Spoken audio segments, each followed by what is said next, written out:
Patricia Poleo en Agárrate, opinión estremecedora. Buenas noches, comenzamos con Agárrate viernes. Hoy hay que decir sí, gracias a Dios es viernes. Ha sido una semana muy fuerte, no por exceso de trabajo, porque el trabajo, por lo menos a mí no me agota. Lo que me agota es el contenido, las cosas que uno escucha, las cosas que uno tiene que reportar, que a veces son sumamente duras. Antes de comenzar con el programa de hoy y con lo que tenemos previsto en agenda, lo ya anunciado en el Twitter, quiero aclarar algo que escribí hoy en mis redes sociales, en el Twitter específicamente, que es @patipoleo. Hoy estaba en el aeropuerto de Maiquetía y escribí que estaba presenciando el encuentro de cubanos, porque estaba llegando un vuelo de Cuba, aquí en el aeropuerto de Miami, que estaba presenciando el encuentro de familias, de cubanos, después de décadas sin verse, y veía cómo lloraban, la emoción que tenían, y sentía que nosotros íbamos a vivir lo mismo. Cuando yo cuando escribí que sentía que íbamos a vivir lo mismo, es refiriéndome a que vamos a estar cada vez más separados los venezolanos, que las familias cada vez se van a separar más y cada vez van a estar más imposibilitadas de verse, precisamente por todos los controles que hay ahora en Venezuela y que simplemente evitan la salida de los venezolanos y la cantidad de familiares que todos tienen afuera. A eso me refería, y entonces las respuestas en el Twitter han sido, algunas dijeron amén, como que si yo estuviera diciendo que pronto viene el reencuentro, y alguien me decía, ¿por qué dices eso que pronto viene el reencuentro? Y a eso no me refería, y quiero aclararlo aquí en el programa, porque aclararlo en el Twitter es un poco complicado, y me refería precisamente a que lo que siento es que vienen momentos mucho más duros de los que hemos vivido hasta ahora los venezolanos, y cuando veía a esos cubanos llorando, yo por lo menos hoy sentí que para ellos está llegando esto a su fin prácticamente, ¿no? Por lo menos los largos años de separación ahora tienen muchas más posibilidades de reencontrarse, y nosotros como que apenas estamos comenzando. Así que bueno, les repito, esta ha sido una semana muy fuerte, porque cuando uno escucha que el país en el que uno ha luchado tanto por que las instituciones funcionen, porque la democracia se depure, porque sobre todo porque los ciudadanos sepan la verdad, que de eso se trata este oficio, el oficio del periodismo, y uno se va enterando de cómo cada una de las instituciones y de quienes manejan esas instituciones se han ido pudriendo en el poder. Pues es bien doloroso cuando uno a veces siente que los malos están ganando, pero de eso y de otras cosas vamos a conversar hoy con nuestro invitado.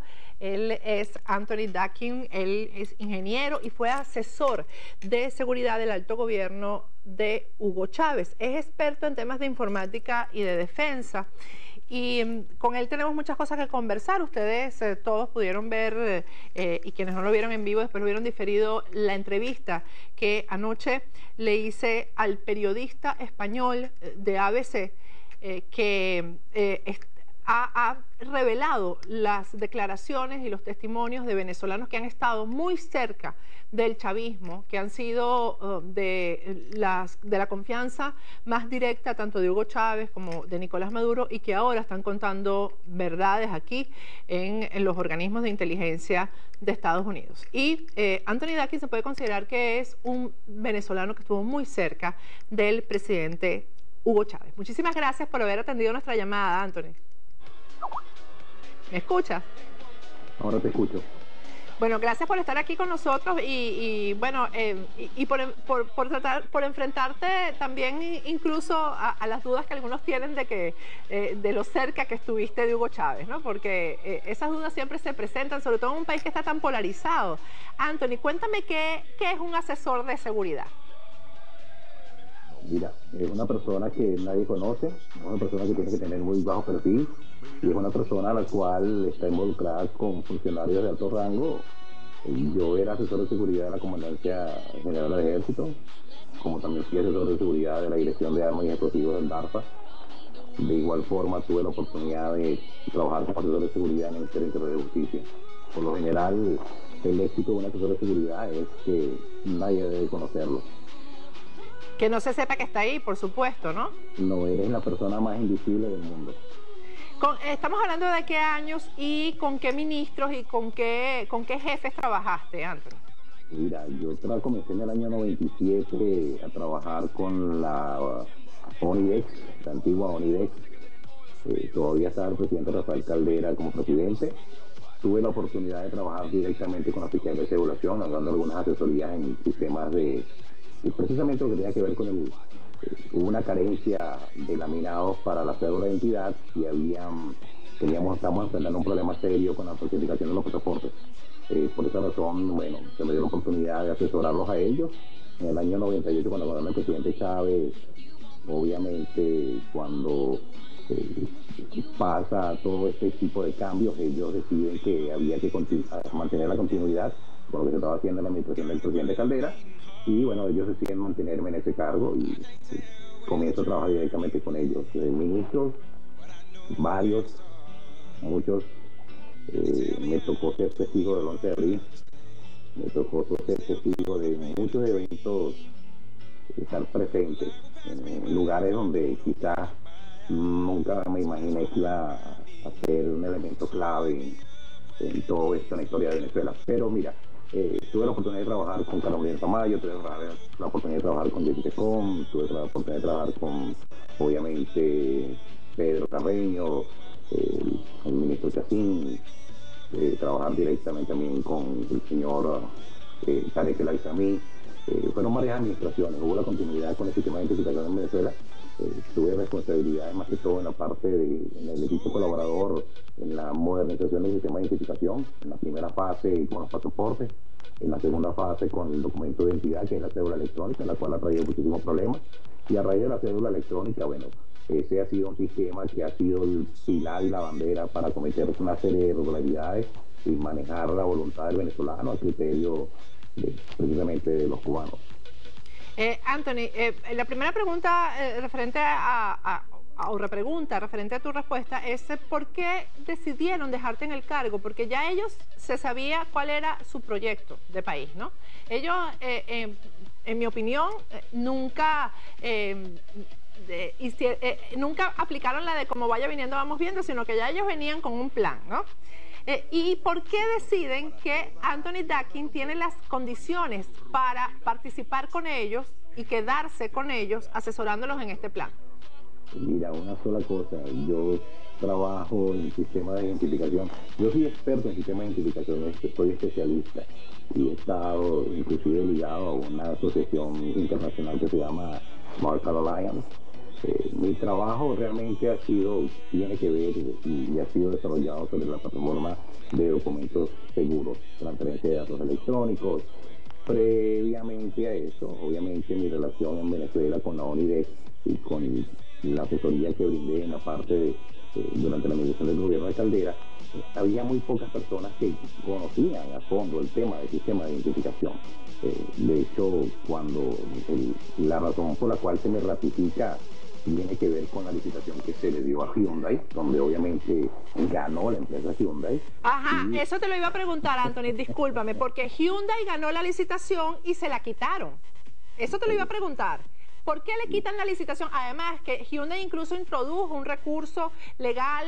Yo estuve trabajando muy directamente con la gente de Hyundai en esta investigación, por eso te lo pregunto, y no hubo razones para que le quitaran No, sí la jugó. El presidente Hugo Chávez tuvo la oportunidad de revisar a fondo lo que se estaba haciendo. El presidente Chávez, junto con el ministro Michelena, llamaron a exactamente 7 personas.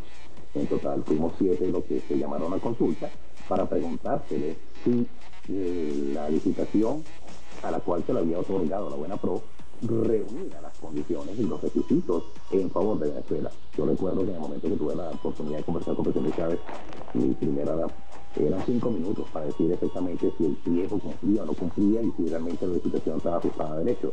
Y en esos 5 minutos yo recuerdo que le dije, mire, señor presidente, Venezuela tiene un récord, que fue el primer país en el libro Guinness, récord del mundo, que tenía el mejor sistema de identificación del mundo. Y eso fue gracias, obviamente, a reuniones. Era en ese sentido. El documento de identidad de Venezuela ocupó por casi 9 años el sitial de honor como el documento número 1 en el mundo con sistema de identificación. Lo que usted acaba de comprar, lo que usted le acaba de comprar a la empresa Hyundai, es simplemente una tarjeta, que primero Hyundai no fabrica tarjetas, segundo no fabrica polímeros, tercero no fabrica PVC, cuarto no fabrica microprocesadores.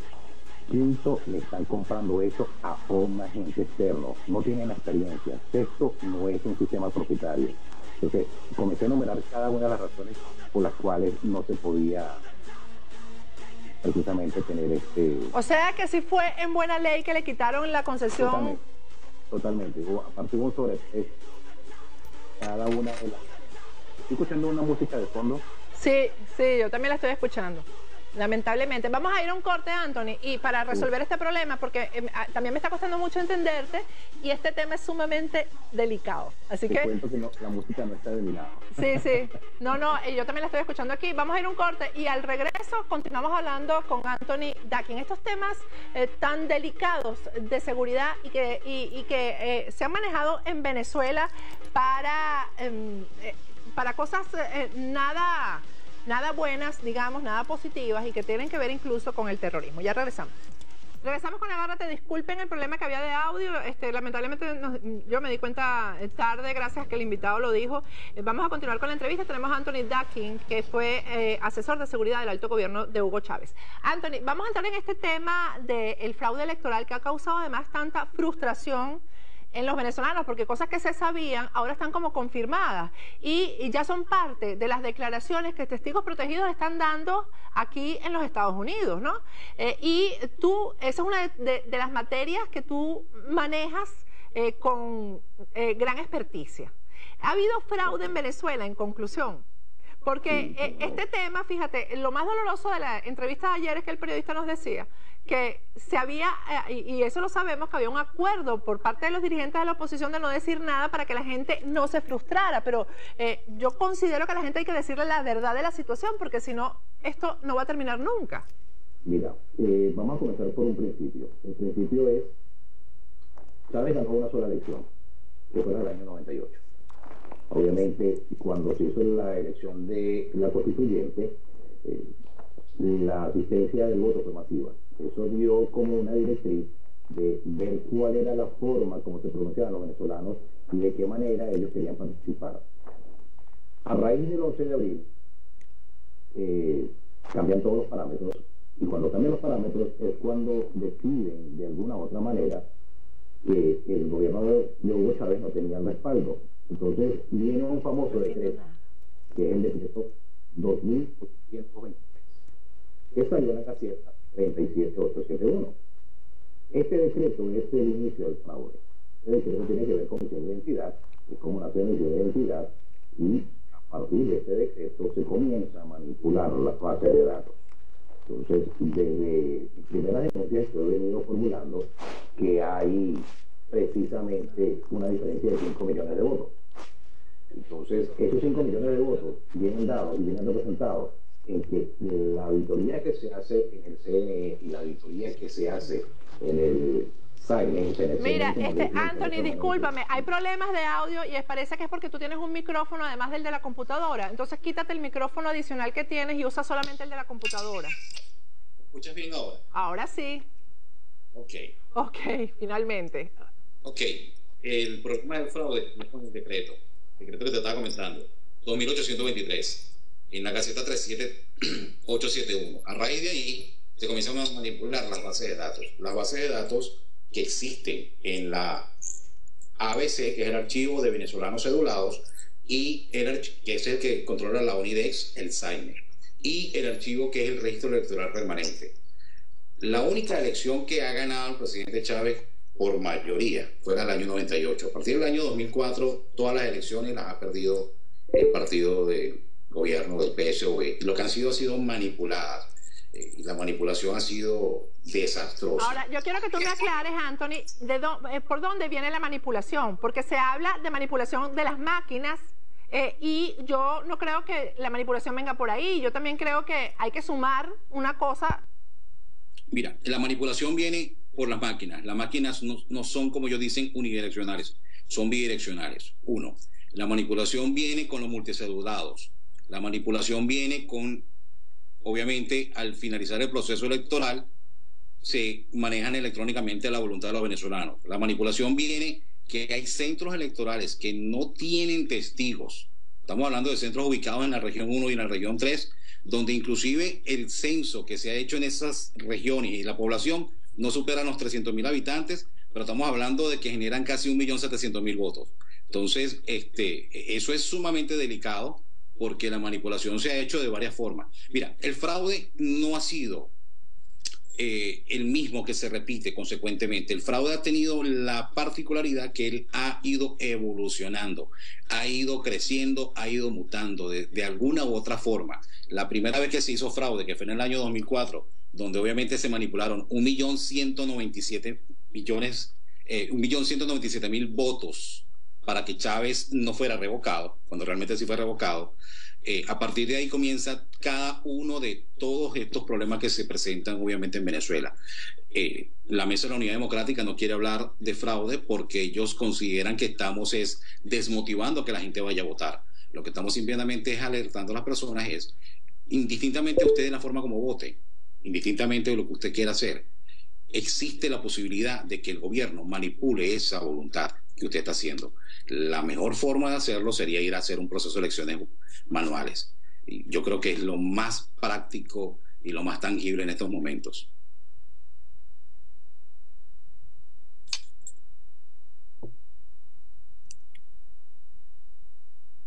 Por el conocimiento. Patricia. ¿Me escuchas?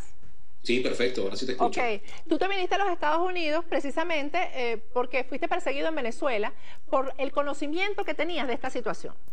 Me vine a Estados Unidos porque fui secuestrado en Venezuela. Exacto. Por el CIV. Pero hoy en día el CIV. Pero es precisamente por el CIV.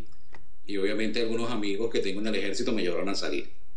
Ahora, fíjate, porque ellos saben la información que tú manejas, que además es tan sensible para ellos, porque en base a eso y a todas las cosas que tú manejas, la información que tú manejas es que ellos se han sostenido en el poder. Y legítimamente, ¿no? O sea, tú eres un gran enemigo para ellos por eso. Y entonces debería ser un gran amigo de quienes quieren que Hugo Chávez se vaya, es decir, de la oposición. Yo quiero que tú me digas si las pruebas que ustedes tienen, tú y otras personas que están en tu misma condición, han podido llegar a manos de quienes manejan del lado de la oposición las elecciones.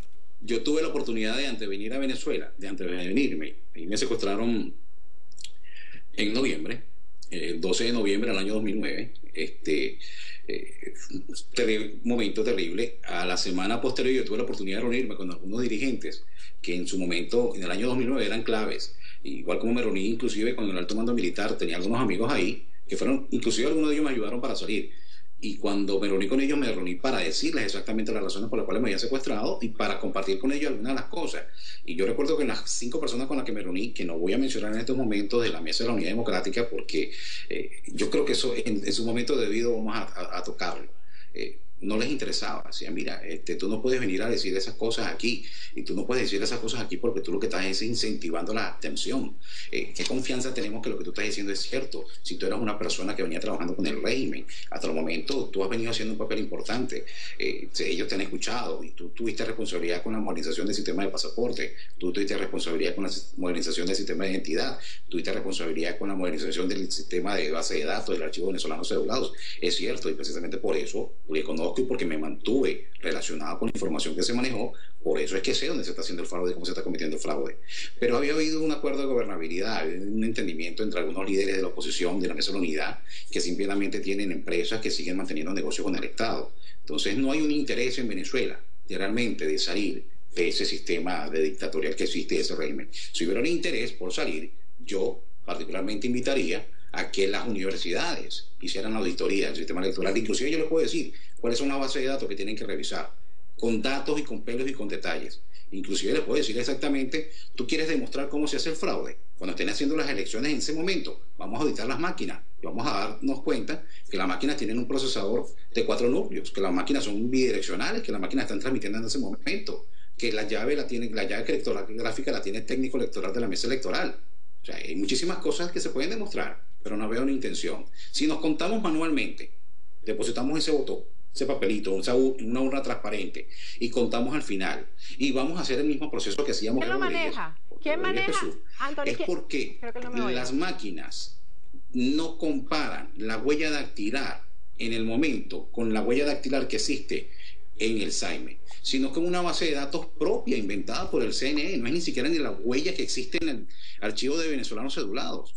no es una comparación en tiempo real, es una mentira. Hay una persona que tiene una misma huella dactilar, pero tiene 5 o 6 cédulas diferentes. Y vota en 5 o 6, simplemente se salta la cola. Esto en Venezuela, Anthony, ¿quién maneja la cedulación en Venezuela? El G2 cubano, sencillo y sencillo. Pero eso a ti te consta, cuando tú estabas, ¿ya estaban los cubanos metidos ahí? ¿Perdóname? Cuando tú estabas, ¿ya los cubanos estaban metidos ahí? No, lamentablemente me tocó recibirlos y orientarlos. Ellos no sabían ni qué era un documento de identidad. O sea, le entregamos nuestro sistema de identidad a un país que no tiene ni el conocimiento básico de qué era un documento de identidad. Cuando ellos llegaron a Venezuela, nosotros teníamos una cédula de identidad que por lo menos era segura. La cédula de identidad de Cuba era un cartón con una fotografía y más nada. ¿Quién te da la orden a ti? ¿Quién te da la orden de que los recibas y les entregues el sistema de cedulación? Jesse Chacón. Fue Jesse Chacón. Tú me dices también que tú trabajaste con... De hecho, eso lo manejó la persona más cercana a Jesse Chacón. Y se hicieron reuniones mucho antes, y se hicieron reuniones en la Torre Credicar, en la oficina de uno de los hermanos libaneses, estos que tanto dinero han hecho en Venezuela. De uno de los libaneses, ¿no será alguno de los que está relacionado con Naserdine, por ejemplo? Tiene un canal de televisión, obviamente tiene que ver con sardinas y con esas cosas, sí. Ajá, ok. Que también es socio de Diosdado Cabello. Ese es el problema, que por eso es que ¿por qué crees tú que yo tengo enemigos en Venezuela? Ajá, y dime una cosa, cuando ocurrió esto, los militares en Venezuela, la Fuerza Armada se enteró de todo esto también. Totalmente, siempre estuvieron al tanto. Estamos hablando de un tema de seguridad nacional. Anthony, ¿no hubo ningún militar que se rebelara contra esto? Sí, hubieron varios y terminaron algunos en el exilio y otros simplemente desaparecidos. Es la forma como actúa el G2 cubano. O sea, yo tuve la oportunidad, mira, yo pasé todos los filtros del G2 cubano, viajé con ellos, tuve la oportunidad de inclusive de capacitarlos en, mira, esto es un PKI, esto es una llave criptográfica, esto hace esto es una tarjeta de interferencia dual, esta es una tarjeta de contacto, esta es una tarjeta sin contacto, un pasaporte funciona así, hay una normativa que es ICA, o sea, todo lo que tenía que ver con sistema de identificación. La razón por la cual yo me mantengo, que fue una de las preguntas que tú me hiciste inicialmente, es porque mis conocimientos en el área de sistema de identificación son bien específicos. Me he perfeccionado esa información, ese conocimiento, me he mantenido hasta el día de hoy vigente con cada una de las actualizaciones que se hacen, porque la seguridad del planeta depende de los sistemas de identificación, y eso lo entendieron los cubanos. Por esa es la razón que los cubanos se hicieron hoy en día no solamente el sistema de identificación en Venezuela, ellos manejan el sistema de identificación en Venezuela, manejan el sistema de identificación en Argentina, manejan el sistema de identificación en Ecuador, manejan el sistema de identificación en Bolivia, manejan el sistema de identificación en Nicaragua, manejan el sistema de identificación en El Salvador. Dime tú a mí. Ese tema, vamos ahorita a ir a un corte, Anthony, y al regreso quiero que hablemos de eso. La seguridad del planeta está en el sistema de identificación, está en los pasaportes. Este tema de los pasaportes que es tan delicado porque hemos visto cómo delincuentes con pasaportes diplomáticos hicieron todo lo que hicieron en Andorra, pero además tenemos árabes que ni siquiera, y yo estoy preparando una investigación y la estoy armando bien, con pruebas de cómo árabes que jamás han estado en Venezuela aparecen con pasaporte venezolano, con el cual pueden cruzar fronteras, ¿verdad? Y conspirar contra la seguridad de cualquier nación y generalmente... bueno, pero te anticipo que estamos haciendo cambios en Estados Unidos en base para eso, y eso es importante. Bueno, al regreso vamos a hablar de eso, porque sí, hay mucho terrorista con pasaporte venezolano, mientras muchos venezolanos no tenemos derecho a pasaporte. Ya regresamos y vamos a continuar hablando con Anthony Dakin. Ya volvemos. Regresamos con Agárrate, bueno, con una noticia que es buena, pero esto no debería ser ni siquiera así. El Ministerio Público en Venezuela acaba de solicitar casa por cárcel para el alcalde metropolitano Antonio Ledesma. Digo que no debería ser así porque debería estar en libertad plena, pero así estará. Parece que está sumamente enfermo, requiere de una operación, y por eso el Ministerio Público ha solicitado que se le dé casa por cárcel y que esté ahí mientras dure el juicio en su casa para que pueda recuperarse después de la operación que le van a hacer. Ya habíamos oído hoy en la mañana y no estábamos seguros de la información de que Antonio Ledesma se encuentra bien enfermo, así que quizás esta noche ya estará en su casa. Anthony Dakin está con nosotros vía Skype. Anthony, el tema de los pasaportes y el terrorismo. Hay terroristas, sobre todo del mundo islámico, con pasaportes venezolanos, y con pasaportes venezolanos se pueden circular por el mundo con muchísima tranquilidad. Cierto. Mira, existe una convención donde muchos países se agruparon y decidieron tomar algunas acciones. El que tú puedas entrar con un pasaporte libremente a otros países tiene que ver muchísimamente con los controles que se establece por las Naciones Unidas, por ICAO o por la OASIS, donde si el pasaporte es seguro, los datos son seguros y una cantidad de cosas que la forma, el número de personas, la migración. Venezuela en este momento tiene un problema seriamente con eso, porque actualmente el pasaporte venezolano puede todavía entrar a 124 países sin problema alguno. Exactamente. Sin problema alguno. Pero ¿qué sucede? Hoy en día la mayoría, el venezolano nunca emigraba, por eso que Venezuela tenía ese privilegio.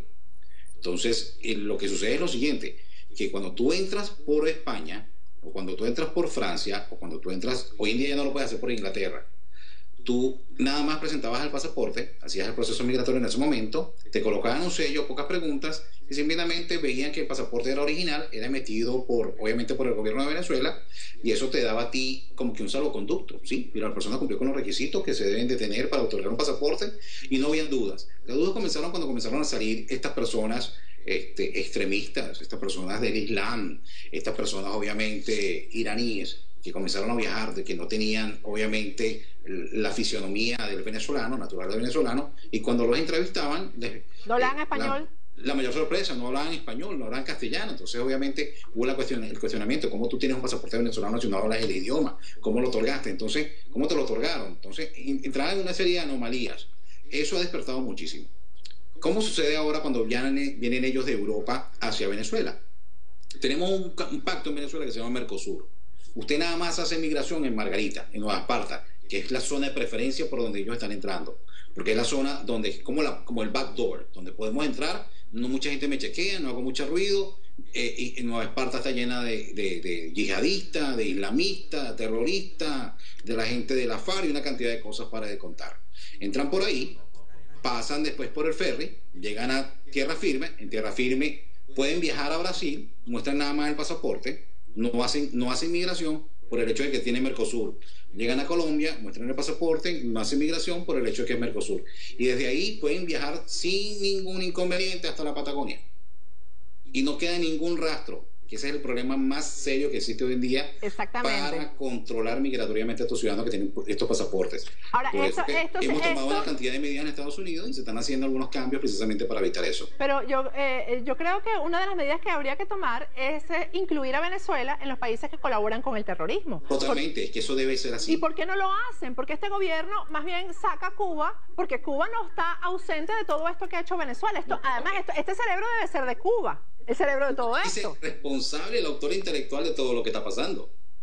Pero no te preocupes, Cuba va a regresar nuevamente a la lista de los países. Eso te lo puedo garantizar yo.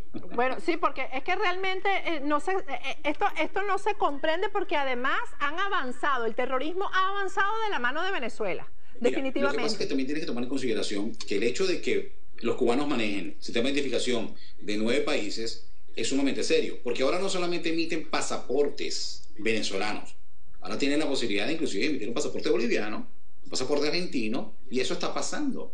Mira, el problema que tuvo Cristina Kirchner hace poco fue un problema bien manejado, inclusive manejado desde Venezuela, donde inclusive el superalcalde o el superpolicía tuvo algunas responsabilidades ahí, pero estamos hablando de cosas que se han hecho totalmente con el respaldo y la mano peluda y los dólares de Venezuela. Porque eso ha sido así. Hay un interés de parte de Venezuela de perjudicar la estabilidad global. Hay un interés de parte de Venezuela de perjudicar la estabilidad de Estados Unidos. ¿Por qué Estados Unidos? ¿Pero por qué Estados Unidos no se...? Una persona en Venezuela que se llama Tarek El Aissami, que odia que si él pudiera colocar y hacer un atentado personal en Estados Unidos, te garantizo que lo haría.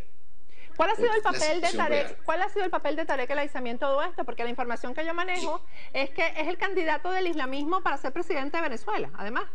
Él tiene aspiraciones presidenciales como las tiene también Rodríguez Torres, como las tiene también, obviamente, la hija de Chávez, María Gabriela. La jovencita esta que ahora es diplomática. Sí. Ellos tres tienen obviamente aspiraciones. Yo creo que Cuba se va a manejar por la mejor opción. La gente habla de que una candidatura femenina va a hacer quizás algunos cambios. Yo considero que por ahí van los tiros, pero bueno, yo no creo que ese sea el tema de hoy. El tema de hoy es Tarek el-Aissami. Mira, él es la cabeza principal. Él junto a obviamente un diplomático que comenzó su carrera en Francia, que obviamente su mejor amigo es Temir Porras, que ahora resulta que es un docente que ya se separó un poquito de lo que era el proceso de Venezuela, la revolución. Ahora él dicta clases en París. Mira, Tarek el-Aissami es la cabeza, es la persona más peligrosa que existe, obviamente en Venezuela, no solamente por la parte de su relación con los extremistas, con la FARC, desde que fue ministro del Interior y Justicia, su acercamiento obviamente como viceministro, siendo Pedro Carreño ministro, y después Rodríguez Chacín, y él estaba en el viceministerio. Su acercamiento con las Fuerzas Armadas Revolucionarias Colombianas fue un acercamiento muy grande. Él visitaba muchísimo, obviamente, el estado Carabobo. Bueno, tú trabajaste con él, ¿no? Fuiste asesor de él. Tú fuiste asesor de él. Sí, donde inclusive viajaban con frecuencia. Yo fui asesor no de él, del ministerio, cuidado. Pero del ministerio cuando estaba él, de ministro. Pero él era ministro y viceministro. Obviamente todos esos reportes le iban directamente a ellos. Pero mira, lo más importante de esto es su relación con Carabobo, su relación donde viven mucho de la gente del secretariado. Él hizo una relación muy cerca con la gente del secretariado de la FARC en el estado Carabobo, hoy en día como gobernador en Aragua, obviamente donde algunos de ellos viven. Su relación y cómo él se involucra con el tema del narcotráfico nace a raíz de ahí. El narcotráfico es la mejor forma de lavar dinero y de hacer dinero para promover estos grupos extremistas y del terror, el yihadismo y todas estas cosas. Obviamente las intenciones de Tarek el-Aissami no son las intenciones más sanas para el pueblo de Estados Unidos ni para los pueblos del mundo. Es una persona que está enferma mentalmente, es una persona que obviamente además lleno de odio religiosa, sí, fervor religioso lo ha llevado a tener esta posesión. Anthony, ya para finalizar, yo sé que tú manejas mucha información y cosas que no puedes decir, y yo lo entiendo, ¿no? Pero este tema de los testigos protegidos que están aquí en Estados Unidos, y que está tratando de ser descalificado a nivel de opinión pública, porque lo que está en los informes y lo que está en los expedientes, eso está ahí, y las pruebas están ahí. Y eso se hace bajo juramento. Eso te iba a preguntar, ¿cómo funciona eso? Esta pregunta que te estoy haciendo es para que la gente entienda, porque la gente le frustra, porque piensa, la gente, el ciudadano común piensa que va a llegar aquí un testigo protegido como Leancy Salazar, y entonces enseguida se va a caer el gobierno. Eso no es así. Yo quiero que tú me expliques bien cómo funciona eso. Vamos a hacer el ejemplo con mi persona. Un ejemplo. Yo llegué a este país y me ofrecen el sistema de testigo protegido. Si yo acepto el sistema de ser testigo protegido del U.S. Marshal, hay dos condiciones sine qua non. Uno, que en el momento que yo diga que sí, todo mi historial y todo mi pasado desaparece, inclusive mi nombre, mi relación con mis familiares directos, mis amigos. Nadie más puede saber exactamente que Anthony Dakin existía. Simplemente ese día murió, y ese día Anthony Dakin nace con una nueva identidad, en un nuevo estado, con una nueva profesión y con una cantidad de cosas. Así funciona el sistema de testigos protegidos. Cuando usted acepta entrar en ese sistema de protección, usted renuncia a todos sus derechos, usted renuncia inclusive a su pasado, pero la condición es que usted tiene que entregar la información. Cuando usted entrega esa información, esa información se documenta, esa información viaja inclusive al país de donde se origina. En el país donde se origina se certifica que la información es real, se certifica de muchísimas formas. Es como hacer un trabajo de periodismo de investigación. Las autoridades norteamericanas no actúan porque simplemente llegó Anthony Dakin y dijo: mira, Tarek el-Aissami es un terrorista. Exactamente, Eso no exactamente. funciona así. Ha Esto sido, tiene que haber ha una sido, cantidad contéstame lo o sea, siguiente. documentos que tú tienes que entregar, documentos como los que yo entregué. Exacto, contéstame lo siguiente. Contéstame lo siguiente y terminamos la entrevista. ¿Ha sido importante el testimonio de Leancy Salazar? ¡Wow! Esa es la respuesta. ¿Ha sido importante el testimonio de Rafael Licea? Dios mío, se supo lo que mucha gente no quería saber y bueno, Rafael Licea él murió como persona, ese nombre. Ya Rafael Licea ahora no con otra es nueva testigo. identidad, Y bueno, totalmente y ellos cierto. se enteraron porque Tarek agarró una gran rabia cuando se enteró. Y lo dijo, ¿no? Que es un testigo protegido. Mira, porque lo estuvieron buscando, y lo estuvieron buscando como están buscando a Leahmi, como están buscando a la esposa de Leahmi, no la van a conseguir. Eso, el sistema de protección de testigos es un sistema que no cabe en la menor duda que Estados Unidos de verdad tiene muy bien el control sobre estas personas. Estas personas hoy en día, el aporte que han hecho para la justicia y el aporte que han hecho para contribuir para combatir el terrorismo internacional y el narcotráfico es un aporte sumamente valioso y como respuesta y el Estados Unidos le garantiza la protección y su vida de por vida. Ya Rafael Licea, obviamente en condiciones, si las condiciones de salud se lo permiten, ¿no? Obviamente. Rafael Pero Licea ya no es Rafael difícil. Licea. Rafael Licea, no hay manera de que mañana venga un periodista y muchos periodistas, mira, pero ayúdame, quiero entrevistarlo. Eso es imposible. Eso es conmigo, pero yo no te lo he pedido, aclara ahí. Por si acaso. Pero así funciona el sistema de testigo protegido. Realmente la información que entregó Leahmi, valiosa, la información que entregó a Ponte se usó de forma muy directa. La información que entregó obviamente Licea mira, tiene un valor incalculable. Y los que vendrán, La razón es Anthony. porque él estuvo muy cercano y Claro. ahí había un cable pelado entre Licea y obviamente Tarek El Aissami. Y Licea se encargó de decir Claro. las cosas con suficientes detalles y con muchísimas pruebas. Es que es Estados eso, Unidos- cuando llegan aquí, y eso hay que aclararlo, primero ya recabaron las pruebas. Se ocuparon de recabar las pruebas y después que se vienen, no es que se vienen así. Eso no funciona así, eso funciona con Así tiempo. Usted tiene que entregar pruebas, eso se investiga, eso las corroboran, las certifican y no las certifica un solo ente. Así Por lo es. general, todas las pruebas que nosotros hemos entregado, todas, han sido certificadas por más de 5 o 6 diferentes agencias. Eso no es que una sola agencia se encarga, eso son diferentes agencias, diferentes organismos internacionales. Estamos hablando de MI6, estamos hablando del Mossad, estamos hablando, Claro. todas las agencias de seguridad se ven involucradas porque esto es una acción mancomunada. No es que Estados Unidos, como siempre viven acusando de Venezuela, El Estados imperio. Unidos, Estados Unidos. No, esto es Estados Unidos colabora en conjunto con todos los países, porque la seguridad del planeta depende de todos nosotros. Y que un solo país en Venezuela se coloque en esta situación y represente una amenaza, mira, eso es sumamente serio. Bueno, Anthony, gracias, se me acabó el tiempo, pero estuvo buenísimo. Gracias. Gracias a ti. Bueno, lamentablemente no pudimos tocar muchos temas, pero bueno. No, pero será la próxima, me tienes que dar otra entrevista. Hoy hubo problemas técnicos ahí de todo veremos. tipo. Vamos a ver si me dan permiso. Muchas gracias Claro de que verdad sí. por tu tiempo. Y Claro gracias que por sí. entrevistarme. Vamos a ir a un corte, al regreso, vamos a hablar del espíritu. Ya volvemos.